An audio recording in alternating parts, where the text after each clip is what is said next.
You know, this is a baby doll muddler. It's one of my favorite topwater flies, especially when you got a little breeze, you got a little ripple on the water. Really gives this marabou a lot of animation. It'll sit still in the water and look like it's swimming. I'll tell you what else I'd like to share with you. I'd like to share with you a little story about how I came about getting this little fly. Go into my fly tying room and we'll do both. The baby doll is tied on a 3366 hook with also a hard mason monofilament weed guard, 20 pound. The tail is a combination of 6 white blood feathers and a couple of hackles on each side. These are grizzly hackles.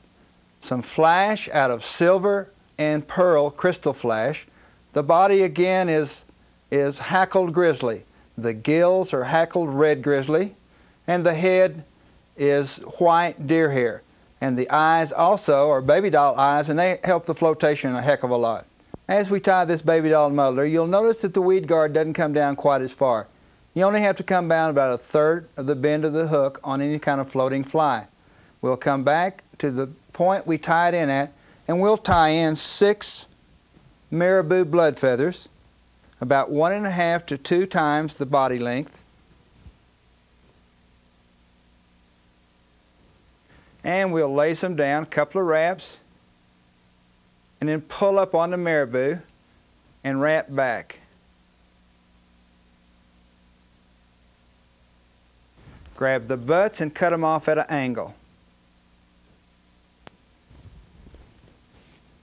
Okay, we'll wrap our butts down,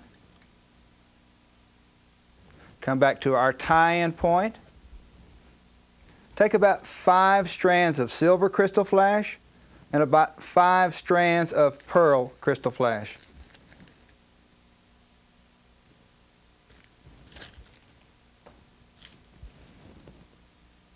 Double them over our thread, overwrap, trim about the same length as your marabou, and we'll pull the crystal flash to each side and just preen as you go.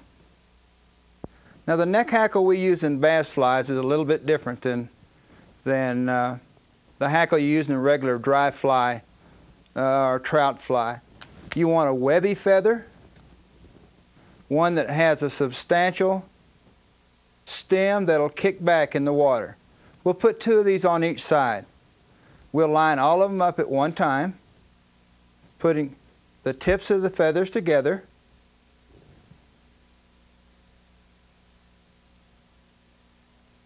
And we'll hold them up and measure. And we want them just about as long as the marabou, but not quite.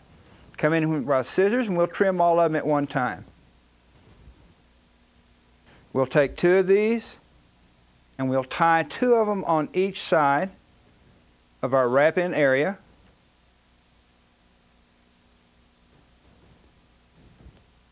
And 2 on the opposite side.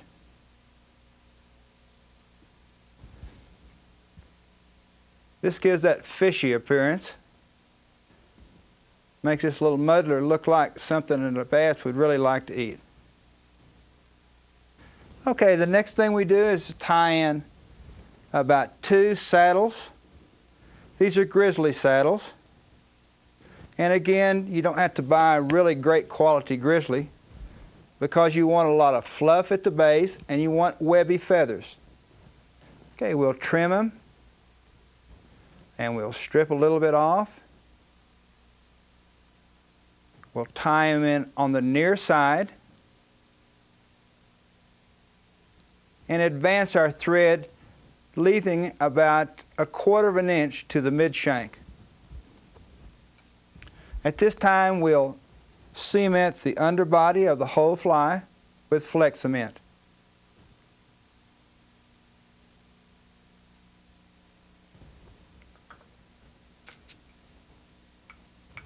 Okay, we'll hackle forward and we'll just palmer it. And pulling the present wrap out of your way, just keep pulling it back. And keep advancing forward.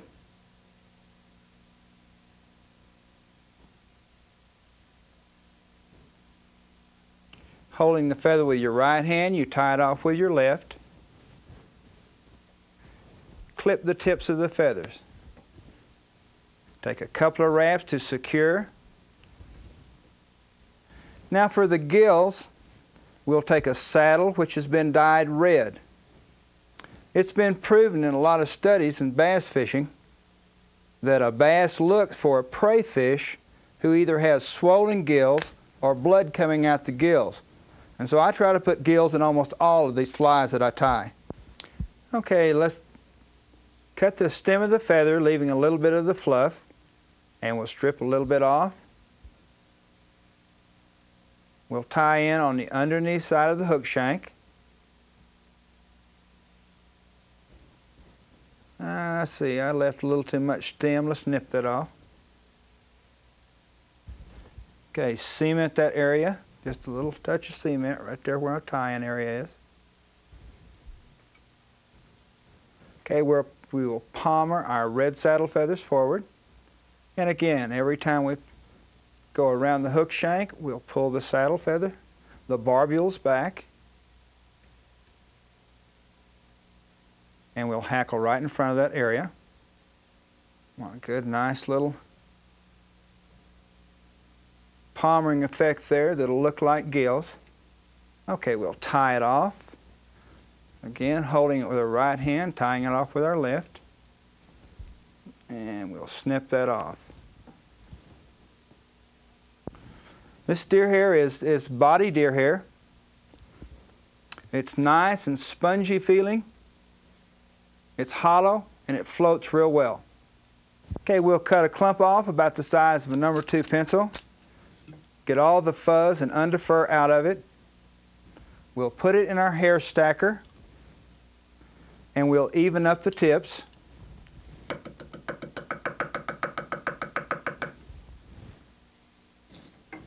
Okay, you can see that the tips are even. We'll pull it out.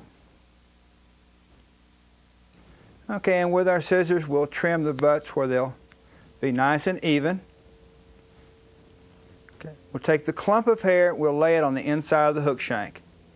We'll take a couple of wraps around the deer hair, and as we pull straight down with the thread, we're going to release the hair a little bit at a time. And that way we just spin it right around the hook shank. Pull it back, a couple of wraps in front. With our hair packer, we'll just push that back a little bit. With a fingernail, we'll push the thread right back in there.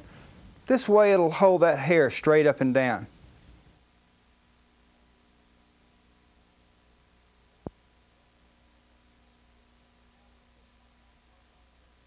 Now we'll put one more clump on there.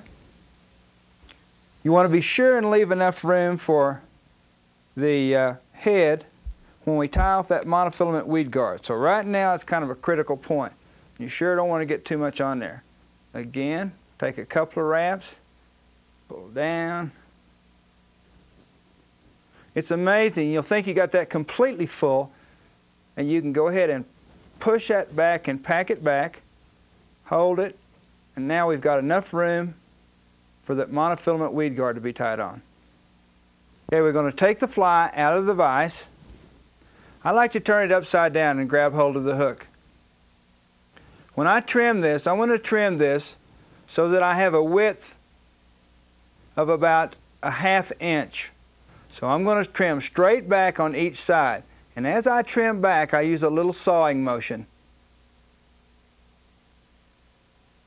Okay, also we'll trim on this side. You'll notice that I leave my bobbin on here. If you feel more comfortable by tying off a whip finish knot and then retying, go ahead and do that. You sure don't have to. Okay, on the bottom we're going to cut it in a round shape, and this round shape is going to match these eyes. This is a 12mm doll eye, and so you can just kind of put it up there as such, and see if we've cut that correctly. Okay, and if we have, we're going to go ahead and finish trimming it.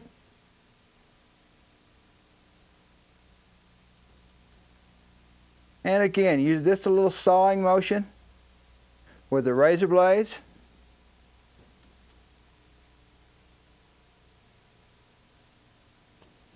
Okay, we'll put it back in the vise. Okie doke, let's put this weed guard in. Put the monofilament through the eye. Take a couple of wraps. And again, we'll adjust it where it's about 1/4 of an inch from the point. Okay, now we're going to cement our baby doll eyes on. That's really where the fly gets the name. These eyes are 15 millimeter movable baby doll eyes. And we'll put them on using goop as the cement. Now we'll just take our bodkin, take a little dollop of goop, put it on each side, just kind of work it right down into the deer hair.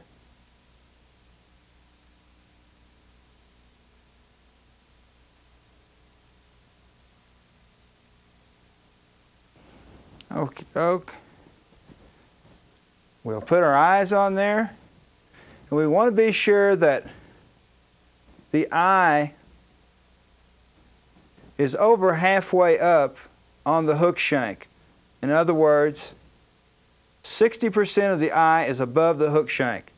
This way we'll get a good rocking motion when we strip the fly.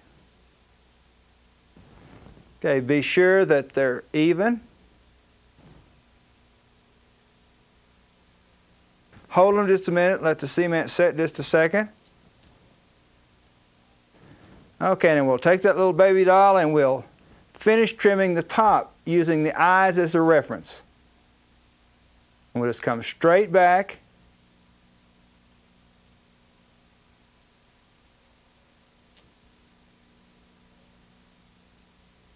With a razor blade, blow off any excess, and then we'll just preen with our razor blade until it gets where you want it to go. This fly is very effective fished when there's just the least little wind blowing. It's fished top water, and this marabou in a wind, the water, it really moves, even though the fly is sitting still. First time I saw this fly, it was on the end of somebody else's leader. A friend of mine named Robert McCurdy from Austin, Texas. And the reason it was so intriguing to me is Robert and I have a little competition when we go fishing on the Colorado River. And Robert had me down about 5-1. And so I kept trying to see this fly, and Robert kept hiding it. Finally, as we were climbing out at the end of the day, I grabbed his fly box and looked at this muddler and said, "Boy, that's for me." And this is the way I found Robert's fly. And I've fished it ever since and enjoyed it for a long time.